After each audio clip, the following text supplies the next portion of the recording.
Well, good afternoon, everybody. We are now getting into the next phase of not only our planning, but to begin the process of actualizing those plans in real time.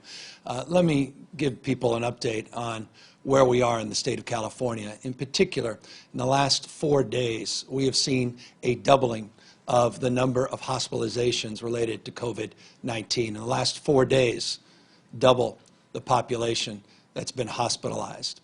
We've also seen a tripling of the number of ICU patients in our system in the last 4 days.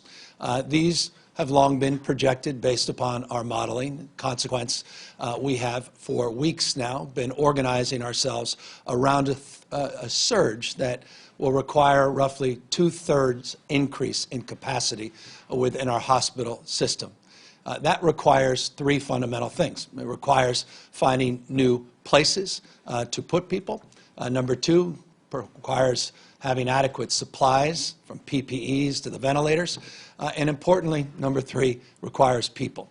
And today we are announcing a new effort, healthcore.ca.gov, healthcore.ca.gov, that will provide a platform to match individuals that may have retired in the last 5 years, may be in the process of getting licensed or relicensed, people that are in nursing schools or medical schools that are nearing the completion of those efforts, to incorporate and encourage them to get on this platform to provide for the kind of human capital surge that we'll need to meet the moment over the course of the next number of weeks as these numbers continue to rise. We couldn't be more pleased by the incredible professionalism of our nurses and doctors, our professional representatives that came together across many differences and organized around a framework of providing more flexibility, more surge capacity within the system, by providing scope of practice reforms, by allowing us to utilize our existing resources in a more resourceful way. I want to thank all of the representatives for putting aside, again, those differences and meeting this moment head on to provide the flexibility that is required to meet this moment. We have an executive order that went out that will provide flexibility through June 30th. This is temporary flexibility on staffing ratios, on scope of practice for nurse practitioners, EMTs, and others. We are going out now to deeply find the kind of talent, though, that is necessary beyond the scope of practice changes and beyond the regulatory changes to make sure that we have the adequate workforce, looking for mental health experts, looking for more EMTs, more pharmacists, looking for more phlebotomists, looking for more experts in respiratory care and the like, technicians, administrators, doctors, nurses. We are calling on you to step up and step in and meet this moment. We have more licensed healthcare professionals in the state of California than any state in the nation, some 766,000 professionals in the state of California. But we estimate we have the capacity to increase our ranks by an additional 37,000 plus professionals that are in that time of life where they, again, may have just recently retired, or they're in the process of getting their license and their degrees. And so we are very, very hopeful with this effort that we will see a surge of individuals to be paid and compensated to participate in the workforce and distributed throughout our care delivery system all around the state of California. I will have an individual and representative here in a moment to talk more specifically about what that means, and also to remind everybody it's National Doctors Day in the United States of America. And again, just deep respect and admiration for all of our frontline employees for meeting this moment. I also want to express deep respect and admiration to Mark Zuckerberg and Facebook, well aware of the need to surge with our healthcare capacity. They are providing stipends for individuals that need transportation funding, that need childcare support, if they're going to participate in this workforce, that can get the kind of support on things that otherwise we wouldn't be paid for.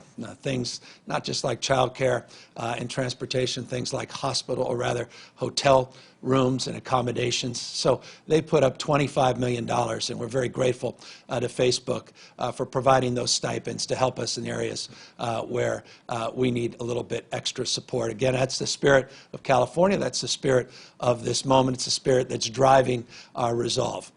Driving that resolve as well is the aggregation of all of these physical assets that have taken place and shape over the course of the last few weeks. From the USNS Mercy that now took their first patients just yesterday in Los Angeles, to the 2,000 rooms that will be surging from the support of the federal government, these field medical stations. We already have our Santa Clara operation up and running. We have Riverside up and running. We have work being done in Los Angeles and San Mateo that will share some of that surge in San Francisco, part of the FMS process, again, already operationalized. Seton Hospital, already operationalized, that we brought into the portfolio of assets here in the state. We've been talking over the weekend to get St. Vincent, 366 beds in Los Angeles, fully staffed up as well, and we'll have some specific announcements on that in the next few days. Community Hospital down in Long Beach, we're starting to see that all take shape in real time. We have other hospitals we've identified in addition to the FMS sites and the USNS Mercy. We are also looking to get some 1,000 skilled nursing facility units up and running, and we have indeed made real progress in other areas from Fairview and Porterville, and now working with the Army Corps of Engineers that has now looked at 15 high-priority sites. They've got 4 more that they'll be looking at, from the Sleep Train Center here in Sacramento to Oakland Coliseum to the LA Coliseum and other sites throughout the state of California, looking at those sites as potential surge sites, all part of the plan to increase by 50,000 beds our available capacity within our healthcare delivery system. We have distributed now some 32.6 million N95 masks in the state of California. We have our sights on getting that 101 million that we have locked up into the state. Every couple days, more of that PPE comes in, not just N95 masks, but coveralls and shields and gowns and gloves, glove sets and the like. And so as soon as we get them in, we get them out. Yesterday, we were getting in a number of ventilators into Bloom Energy for refurbishing and reconfiguration. I'm very pleased the 150 that came from LA as part of the national stockpile, all of those have been completed and are done and are being sent back out into LA County. And I just want to encourage folks, if you have a line on ventilators, it doesn't matter if they're brand new. Maybe you have a few pieces lying around your basement or the house. I don't mean to be flip here or flippant. We'll take them. We've got the folks here in Silicon Valley that can do miracles with old equipment and refurbish that equipment. I just mentioned a few days ago that our community college system, they found 192 ventilators, not all of them in perfect shape, some of them used for training and the like, but we'll take whatever we can get. We currently have 4,252 ventilators that we've locked down. Our goal is to get to 10,000 ventilators. We're looking to procure new ones from around the globe, and we're hopeful that the federal government can assist us beyond the 170 that came into LA County, but if they don't, we'll be as resourceful as we possibly can. So on the physical asset side, that surge of 50,000 beds, we're making real progress. On PPE and lining up and identifying those needs, we're making progress, but still more needs to be done. But as it relates to personnel and people, nothing more valuable and nothing more potent to meet this moment. And so if you're a nursing school student, a medical school student, we need you. If you've just retired in the last few years, we need you. If you are looking to expand your scope of practice and have particular expertise in any particular capacity, we need you, and we encourage you to take a look at that healthcore.ca.gov website. 5 simple steps. We'll ask you basic questions, and we'll help you with your relicensing. We'll help you with the protocols and processes to get you up and running and get you out the door so that you can support the needs of people of the state of California all throughout our state. We've seen an increase, a modest 8.3% in terms of the total number of positives last night, 5,763 total COVID-19 positives in the state of California. But it's those hospitalization numbers, it's those ICU numbers that we are most focused on. And again, those numbers are starting to go back up again along the lines of our model. So the next few weeks are going to be critical in the state of California. In the next few weeks, we're going to do more to flex and to surge and do more together to meet this moment. And before I turn it over to the doctor, I want to just remind people of how they can meet this moment. All of you that have the capacity to contribute can contribute most significantly by practicing physical distancing, by continuing the good work that we've done in this state, including over this weekend. We had to shut down all 280 parking lots in our state parks system. We saw a reduction in the kind of surge of activity in our parks and on our beaches compared to the previous weekend, but we want you to continue to do that.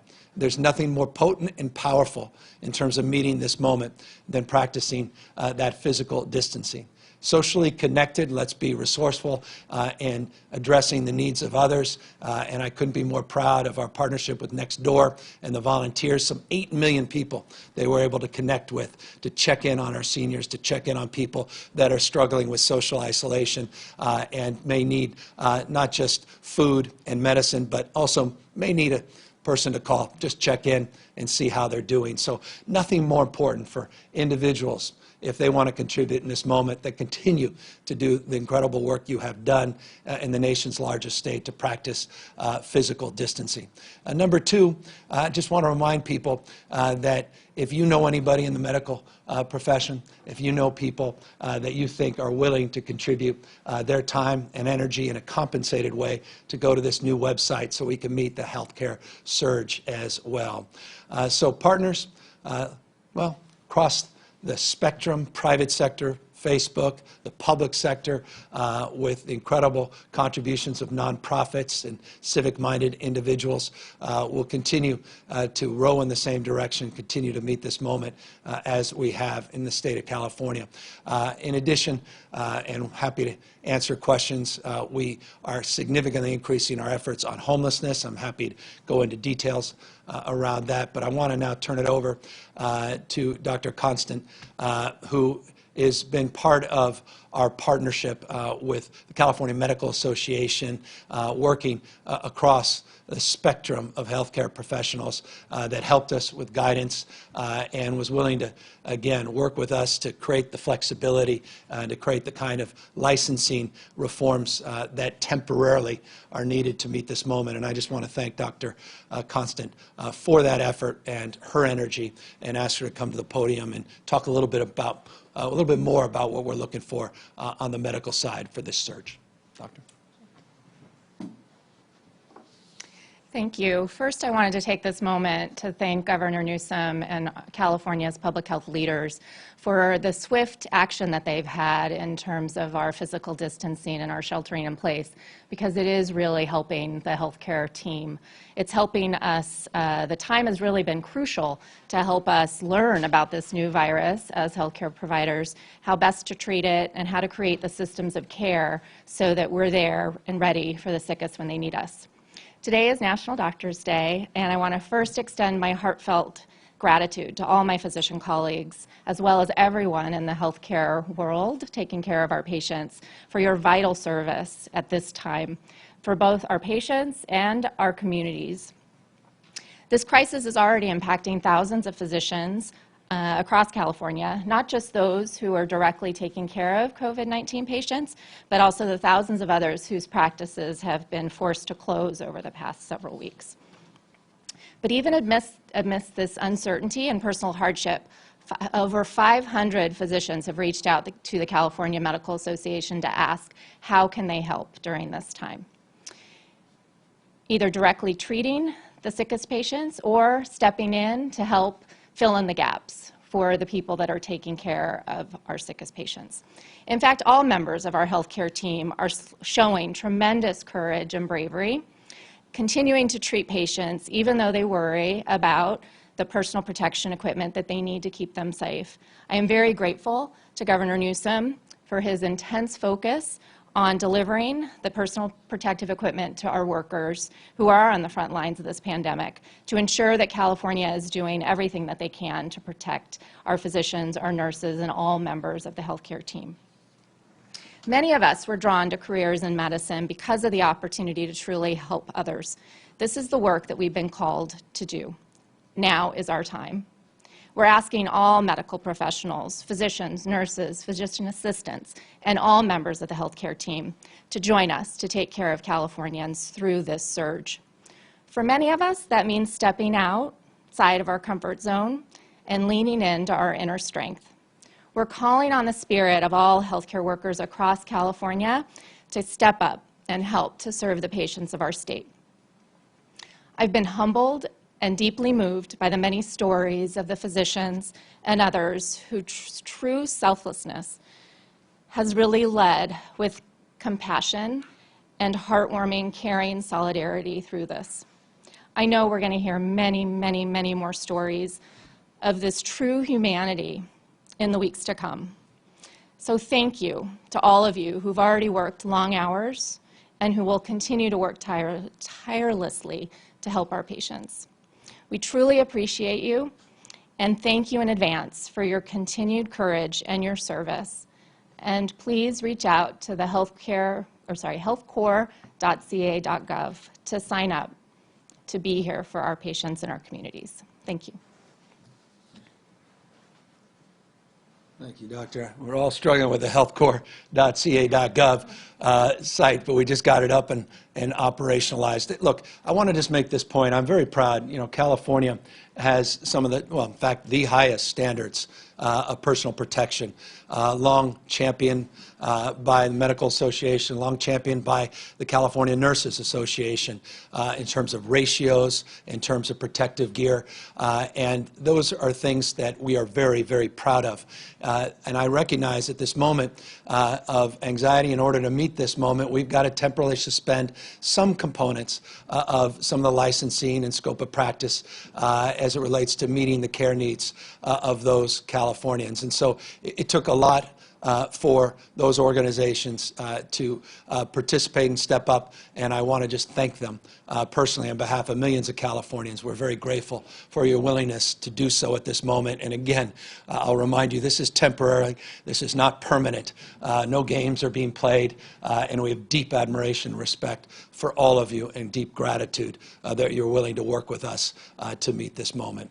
So with that, broad strokes, that's the call to action today to all California healthcare professionals to help participate and go on this site. And we look forward to any questions that anyone may have as well. Katie Orr, KQED.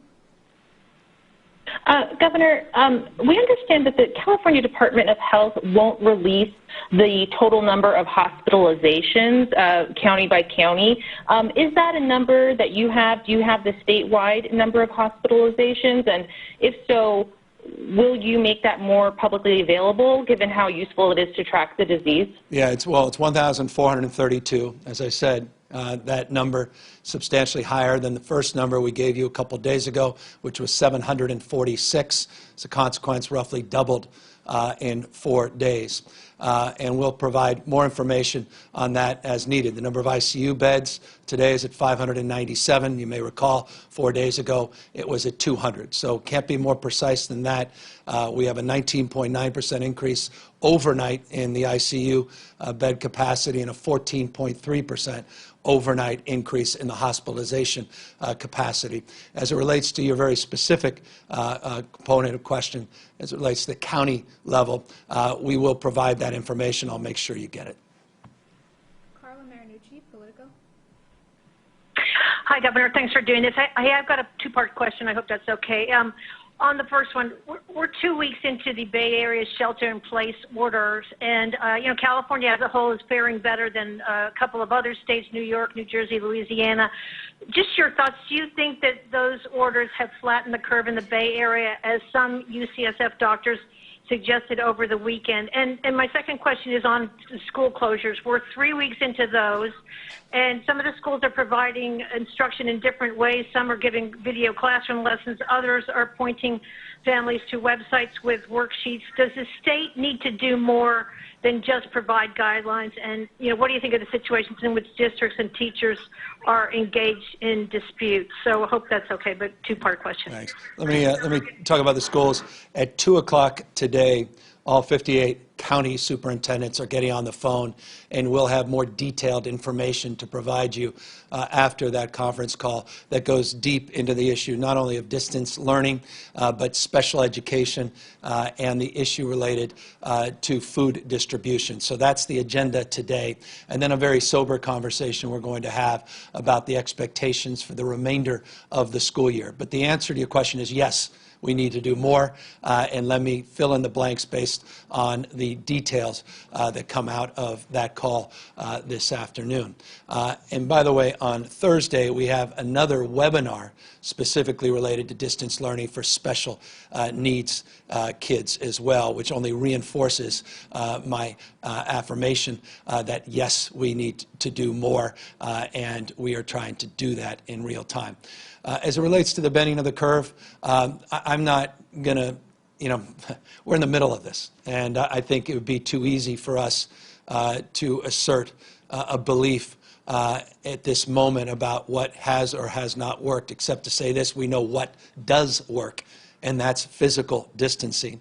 And we believe very strongly the stay-at-home order has helped advance our efforts in reducing the stress on the system that we believe would have already materialized in more acute ways had we not advanced those protocols when we did. We have not been sitting around over the last week or two. We have been preparing over the last week or two, and that stay-at-home order has advanced that effort. It's bought us time to prepare. But I want to make this point. I made it from the outset. When you see a tripling of the ICU beds, when you see a doubling of hospitalizations just over a 4-day period, that's a point of not just consideration, it's a point of obvious concern as it relates to our ability to meet not only the physical needs of that surge, but the personal protective equipment that is required of it, and obviously the human capital that we're speaking of today. And so I don't want to say that it's worked, but I will say I think we have benefited in terms of our capacity to prepare, but we're very sober about what these trend lines are looking, or at least instructing, over the next couple weeks. Adam Beam, Associated Press. Governor, you mentioned you wanted to increase the number of medical workers by about 37,000. That just seems like a really large logistical challenge. I'm wondering how the state can go about doing that in a short amount of time. And do you know where they would go? Would they go to field hospitals or existing hospitals or both? No, and thank you for the opportunity to clarify. That's just the universe of individuals that are retired or inactive licenses that we project are out there. So that's not the number that we're trying to bring in. That's the universe that we're trying to cull from. So we're looking for thousands and thousands of individuals, and again, it depends on the expertise. It depends on the specific skill set, and we're parsing those out throughout the system, working very collaboratively with our entire hospital system, as well as our skilled nursing facilities, our assisted living, congregate facilities, and the like. It's all part of this larger system. And so we're scoping a universe of 37,000, and those will break down in real time, and it's geographic, it's system by system, it's capacity that we're looking for. Let me be specific. When we open up the sleep train center, It's a capacity we're looking for when we open up these field medical stations. That capacity differentiates itself on needs. In Riverside, they may have certain needs. Santa Clara County has different needs. Counties can absorb more in these more resourced parts of the state. They can absorb less, so we have to supplement that in other parts of the state. So it's an iterative process, but the universe is 37,000, and thousands is the number that we hope in very real terms, in short order, will present themselves, and we could start making those matches. Rachel Swan, SF Chronicle. Hi, Governor. I just wanted to clarify again about this 37,000. Would the nursing students you mentioned, would they be granted provisional licenses to practice? And then what would happen after the pandemic is over? Would they go back to school, or what would happen? Yeah, let me ask Dr. Galley to come up and can talk specifically about that. Sure. So our goal is to recruit both retired and active folks, people who have part-time roles now who can increase their hours.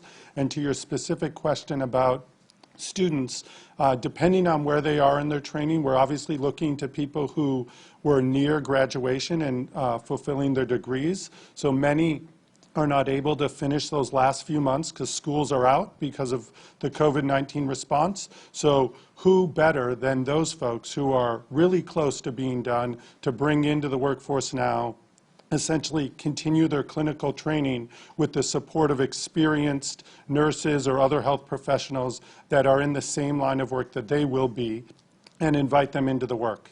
And depending on where they were and how many months they are surging, we will have to work with our licensing boards to determine whether they've completed enough of their training to get fully licensed on an ongoing basis, or whether they need to return back to the classroom in their clinical rotations to finish up and get their license down the road. Next question. Angela Hart, Kaiser Health News. Hey, Governor, thank you for taking our questions. We wanted to ask, so looking at your projections and the modeling that you all have done, when do they indicate that the state could be reaching the capacity in terms of the hospital beds needed? When could they be overwhelmed? Roughly, if you can't provide a specific date, when roughly would that happen? And then just one more thing to tail on the end of that is we're wondering if the state's plans to expand capacity are being done in addition to what individual hospitals and hospital systems might be doing, or is it spearheading the across-the-board response? Just on that, we are working hand in glove within the system. I'll remind you, roughly 75,000 licensed beds in the state of California.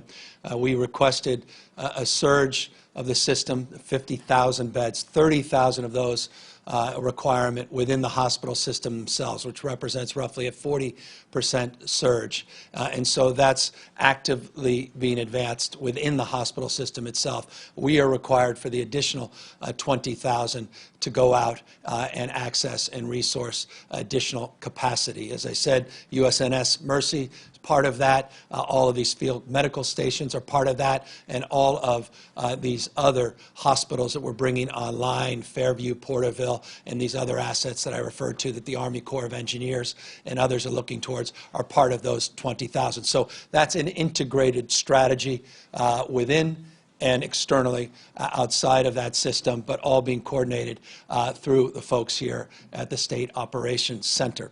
As it relates to your other part of the question of when we're seeing peak, that's determined on the basis of our personal behavior. That's determined on the basis of abiding by the stay-at-home order, making sure essential versus non-essential business is being conducted, and on the basis of our modeling and projections over the last weeks, not just those 4-day period that I gave you as a snapshot.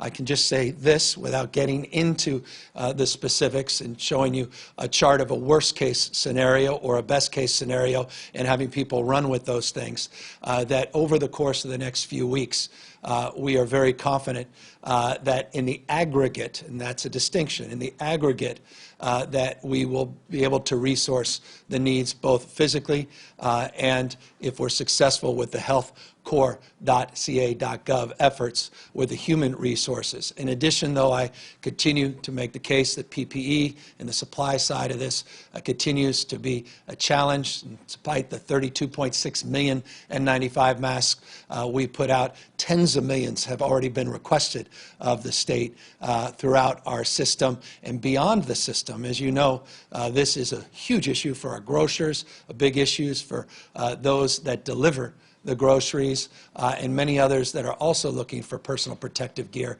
as well. So we need more work there, resource on the health and human service side. But over the course of the next few weeks, I have some confidence in our capacity to meet the moment. Dr. Galley can help fill in and amplify or redirect consideration to what I may have just said. Governor, you hit it right on the nose. I think at the moment, the modeling that we show and where we are with our projections and actuals is that our current efforts around surge meet the moment, and that we're able to take care of anybody who needs a hospital bed today, anyone who needs an ICU bed or needs a ventilator, and our efforts to increase staff, increase beds, increase supplies are on track to continue to meet that for weeks to come. And just to reiterate what the governor said, that as we continue our physical distancing efforts, that those are going to help us change what those curves and lines look like. So to continue supporting our neighbors and our communities to do that well is of utmost importance. And I know it's an old mantra, decisions, not conditions, determine our fate and future. Decisions, not conditions.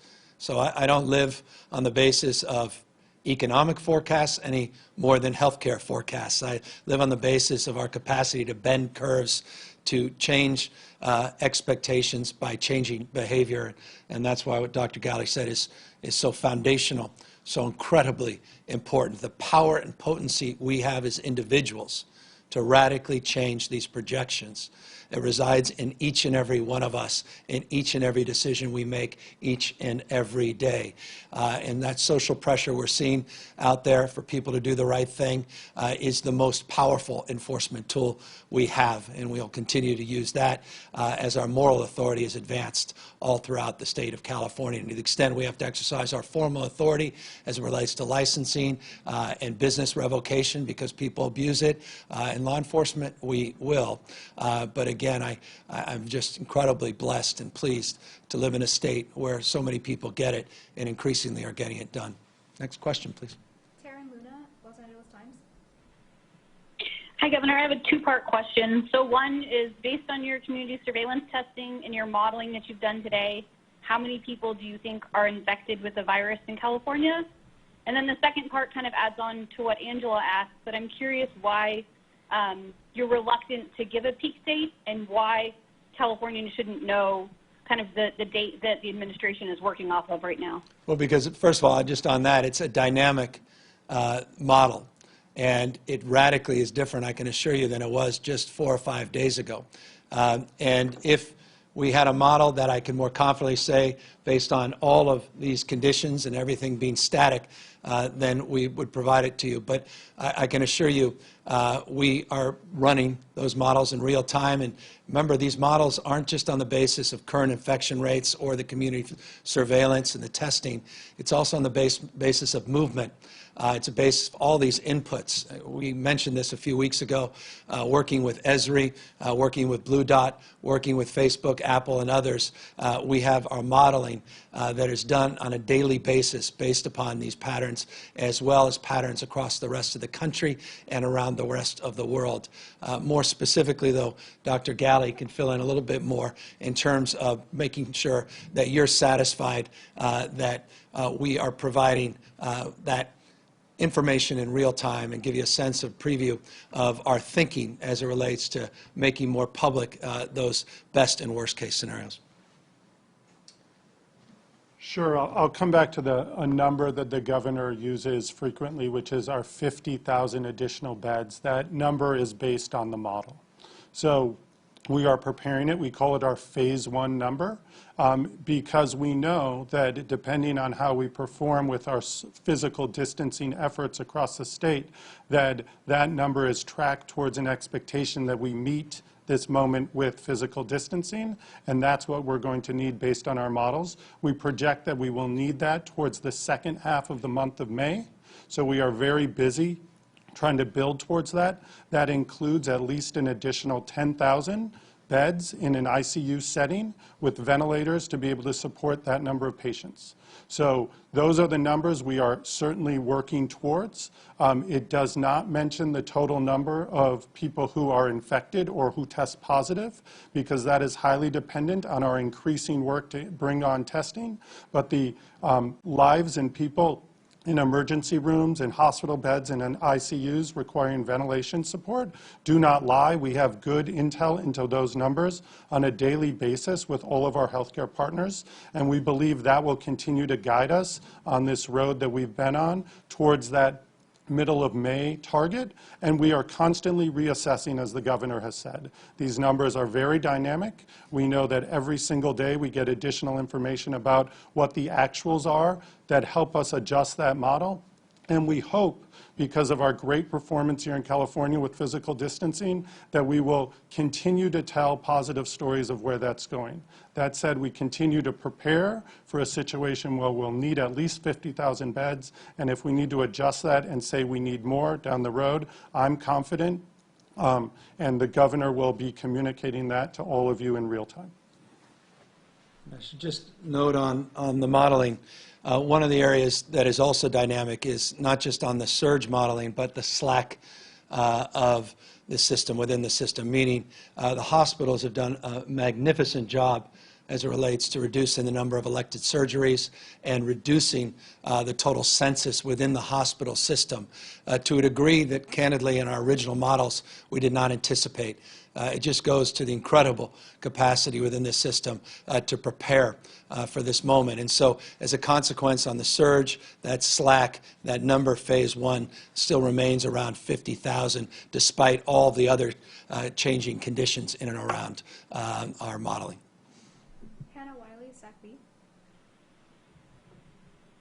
Hi, Governor. Thanks for taking questions. Can you more explicitly explain how far the executive order goes in terms of suspending the rules? What exactly are you waiving with respect to staffing ratios and scope of practice? Good. I'll let Dr. Galley, who helped prepare it, answer that in more detail. So essentially, we, on two fronts, I'll mention it does mention the ratios and allows us to work with our facilities and our labor partners to move beyond our current ratios, whether that's for nurses or other staff positions, so that we can meet the demand in our surge facilities and existing hospitals. So it is not specifically outlined to the number, but it does give us the flexibility and room to work within reasonable measures with the current or the conditions we expect.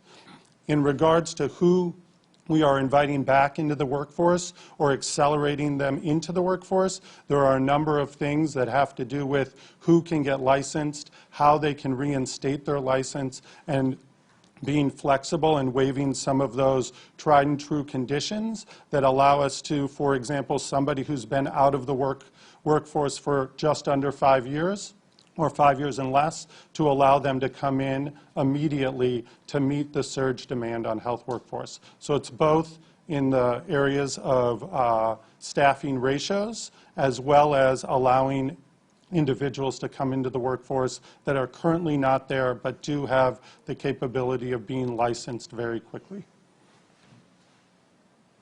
Next question. Jonathan Ayestas, KCRA. Hi, Governor. Thanks for taking questions. Wanted to see if there were any updates on numbers for testing kits, as far as how many are available to the state for those testing for COVID-19, how many are needed, and what the backlog is for pending tests right now. Well, the biggest backlog is swabs. It's now the principal limiting factor of our ability to increase tests throughout the state of California, swabs as well as the media to transport the swabs. We continue to need, though this becomes less of a restrictive reality, the reagents, the RNA extraction kits, but for some of the other older protocols, old by standards of days, not just weeks, we obviously see the need for more of those reagents and RNA extraction. That said, the new throughput technology that's coming on, all of the announcements you've heard in the last 24, 48 hours, including this morning, there is not a company that has been referenced either by your own reporting or someone else's that hasn't been in contact with us, that we're not in contact with. But I want to caution folks on this. The scalability of some of these promoted testing protocols, 10-minute home test, 45 minutes, whatever it is, the scalability is not there as advertised. And I say this because we're practitioners of this. We have the resources, and we're deeply engaged with these companies. They have many parts, but they are missing some others in order to adopt and strategize the kind of scale that is being promoted and people are demanding and deserving of. The answer to your question is we need exponentially more testing throughout the state of California, and we've been looking at advanced conversations on looking at blood-based tests, looking at the antibody frame, which is all part of our strategy to get people back and move from dealing with this crisis head-on to coming back into some semblance of normalcy. And those protocols and those processes, those negotiations are happening in real time.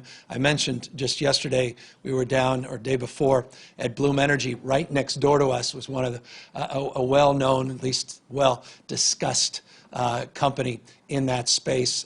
They're a California-based company. We're engaging them along with many, many others. I don't know if, Doctor, you want to amplify this a little bit more, but this is in real time 90% of what I think Dr. Galley is doing.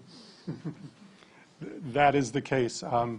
We are working with just about every testing entity that we can reach out to figure out what they can provide California. We know that it's not going to be a single solution, as the governor said. There's not one company or one strategy that's going to make a difference. We continue to work on the PCR tests, which are the ones that I think many people are familiar with, and now moving into the serologic testing zone to allow us to bring on another modality to meet our testing needs across the state. We continue to work very hard to make sure that people on the front lines, our healthcare workforce, our first responders, get the testing they need to feel safe and confident that they can be with their families and continue to work. And additionally, that we get patients in the hospital who we aren't sure if they are COVID-19 positive, but we suspect they are based on their symptoms, the test so that we can take care of them in the safest, most efficient way. So all of those priorities notwithstanding, we continue to grow our testing capacity, both that's sponsored and supported by the state, but those efforts that are happening locally, county by county, system by system. And we're here to fill in those gaps, supporting those systems to be able to scale on their own, so that together the local story with the state story lifts up an enormous amount of testing available to all Californians, so that our projections can be validated and we can look into the future with a little bit more information. And just to provide a little bit more information, it's not just the specimen samples, it's not just the diagnostics, it's how long the diagnostic process is taking. The number of pending tests out there is extraordinarily frustrating because of the delay in getting that information back into the system, into the patient's inbox. And so tens of thousands of tests have been conducted, but we do not have the results yet. And that's the number of PUIs that we reference, people under investigation within the hospital system, in our ICUs, that we have made public over the course of the last few days and will continue to make public, but also more broadly, men and women that are watching first responders and frontline employees that deserve to know those test results. You're hearing 6, 7, 8. I heard example of 12 days, one case, to get those test results. We need to see that improved as well. Final question, Elizabeth Aguilera, Cal Matters. Thank you. I wanted to ask just if I could do a two-part question. The first question is, their health core site that you're talking about says that this is going to be paid for and that physicians or other healthcare professionals who sign up will be paid, malpractice insurance will be covered. Can you discuss if the state's going to be covering that, if the entity that you send folks to is covering that, and what is the estimated cost or the budget line for that, at least now, not knowing who or how many people might sign up?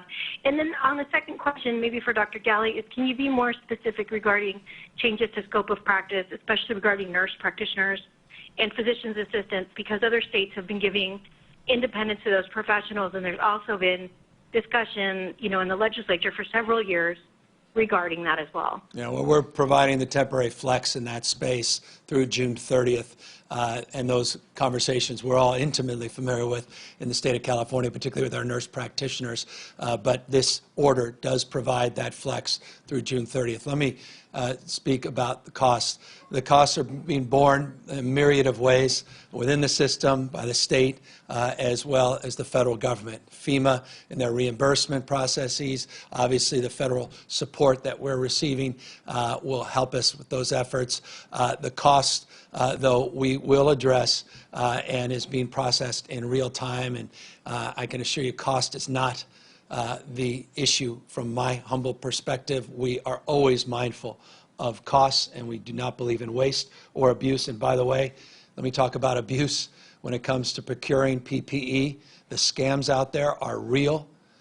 People are being investigated, not just for price gouging, but investigated by FBI and others. And I just caution individuals, again, this is a time individually, not just for large institutions like states and hospital systems, to be very, very wary of people that overpromise and don't deliver at all, let alone under-deliver, and people that are scamming individuals at the moment. But we are not in that business, and we will provide appropriate compensation for individuals, and that comes through the traditional system that provides those support, be it the Medicaid system, Medi-Cal in California, Medicare, myriad of other supports that come through the federal government as well as the state government. And Dr. Galley, perhaps you want to amplify on the nurse practitioners, but I think that question was answered. June 30th, temporary, and ratios along the same lines as well. Yeah, the only thing I would amplify is that we set dates around this, and we are always looking at whether those are the right dates based on the conditions on the ground. And as the governor said, this is not, there is no effort here to extend beyond our surge need any of these flexes or rule changes, because we are sensitive to the ongoing conversations with a number of people who are here with us now and haven't been as much in recent days, that these are decisions that Californians take very seriously, that we work hand in glove with our legislators and our trade organizations to make in this unique situation where we are prepared to meet the needs of thousands of Californians. Tens of thousands of Californians needs this now, and we will be looking at it over the weeks and months to come. Thank you. So that concludes this conversation. Look forward to many more in the next couple of days. Let me just make one closing statement. I just want to thank our partners at the county level and the city level, Darrell Steinberg, among many others, Mayor Liccardo and Mayor Garcetti, Mayor Libby Schaaf. I can continue, Mayor London Breed, others that have been active in trying to get resourced through the state's procurement of hotel rooms for homeless individuals. We're up to over 5,000 hotel rooms now that are available at the county level, at the city level. We recognize we need to do a lot more, some 5,491 rooms to be precise. We're getting those trailers out, but we don't want to get them out until we have the support services overlaid. We'll be meeting with CSAC on the phone teleconference today to talk more, our counties, about how they can continue to support the most vulnerable Californians out on the streets and sidewalks. Again, top priority for us, and we recognize we have a lot more work to do in that space as well. I'll just close by reminding everybody at home, we also have a lot more work to do to continue as patiently as we can to extend the stay-at-home order and recognize that, if you've ever, gone skydiving, the worst thing a human being can do is cut the parachute when you're not even close to the ground. We're not yet close to the ground, so let us not run that 90-yard dash. Let's continue to follow through on the incredible work that's been done and the commitment that we all have to meet this moment head on. Take care, everybody.